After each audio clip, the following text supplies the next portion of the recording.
Annie John chronicles the life of the main character, Annie John, from the age of 10 until the age of 17. Annie John lives with her mother and father in a city on the island of Antigua. During her 10th year, Annie becomes obsessed with the idea of death after spending the summer outside the city near a cemetery and learning that children die. When she returns to the city, Annie starts stopping by funeral parlors just to watch mourners. One day, a young hunchbacked girl her age dies. Annie rushes from school to attend the girl's wake, where she gets to view the dead girl's body. Later, she realizes that in her excitement she forgot to bring the fish home for dinner. She makes up a small lie, but her mother knows the truth. For her punishment, Annie is forced to eat her dinner outside under the breadfruit tree. Generally during summer vacation, Annie and her mother spend all their time together. Her mother lets Annie sleep in and then adds some hot water to the bath for her. Sometimes they even take a bath together after her mother adds herbs and spices that the Obeah woman, a local healer, recommends. After the bath, they usually go to town where her mother teaches Annie how to shop and get the best products for the best prices.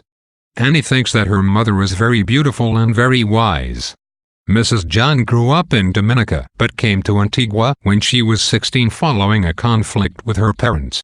Annie's father had children by other women too, and sometimes these women curse Mrs. John on the street. One day, Annie returns home and finds her parents making love in bed. She feels rejected when seeing them because she is not part of their union.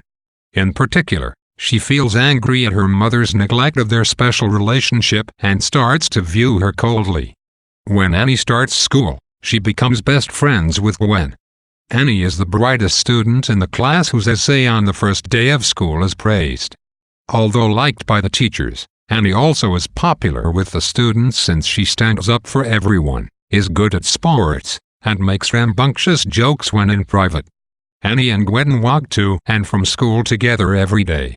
Annie tries to use their relationship to assuage her grief at being neglected by her mother, but it does not entirely work. Annie eventually befriends the Red Girl, a tomboyish girl from the lower class who runs around dirty and disheveled. Annie admires her unstructured, carefree life and Annie starts to mimic her by playing marbles.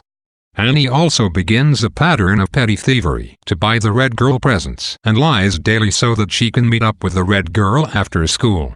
One day Annie's mother catches her coming out from under the house, where Annie hides her stolen loot. Her mother sees her with a marble and searches everywhere to find Annie's stash. Annie denies that she has any other marbles despite her mother's entreaties and takes pleasure in her mother's inability to find them. Eventually, Annie starts to menstruate and the Red Girl moves away, so Annie stops playing marbles altogether. Annie's good grades make her the prefect of her class, despite her occasionally mischievous behavior. One day during a history lesson, Annie grows bored because she knows the material and starts reading ahead in her book. She finds out that Christopher Columbus was imprisoned later in his life for having offended the Queen. Annie sees a picture of him in chains and writes under it, "The great man can no longer move," a phrase that her father once used to describe her grandfather. Her teacher, Miss Edward, sees her and upbraids her for blasphemous behavior. Annie is sent to the principal who takes the prefect position away from her and orders her to copy Book I and Book II of Milton's Paradise Lost. After her scolding, Annie returns home hoping that her mother will cheer her up, but her father and mother seem too absorbed in each other to notice her distress. Furthermore, her mother tricks her into eating breadfruit, something Annie detests, by making it look like rice. When faced with her mother's betrayal, Annie feels complete hatred for her. Annie's unhappiness comes to resemble a heavy black ball inside her that is covered with cobwebs. Annie cannot easily say what caused this ball, but it makes her feel miserable all the time. Her success continues at school and she is promoted into a class with much older girls. Annie feels socially isolated and even finds Gwen to be a dull companion. Annie dreams of moving to Belgium, a place that Jane Eyre visited, so that Annie's mother can no longer find her. One day after school, Annie avoids Gwen and heads into town instead. Annie stares at her reflection in a store window and feels overcome by sadness at seeing herself look so ugly and ragged. A group of boys nearby starts teasing her and she speaks to one of them since she knew him as a child. When they keep laughing at her, she goes home. Her mother confronts her in the yard and tells Annie that she saw Annie's flirtatious behavior in town.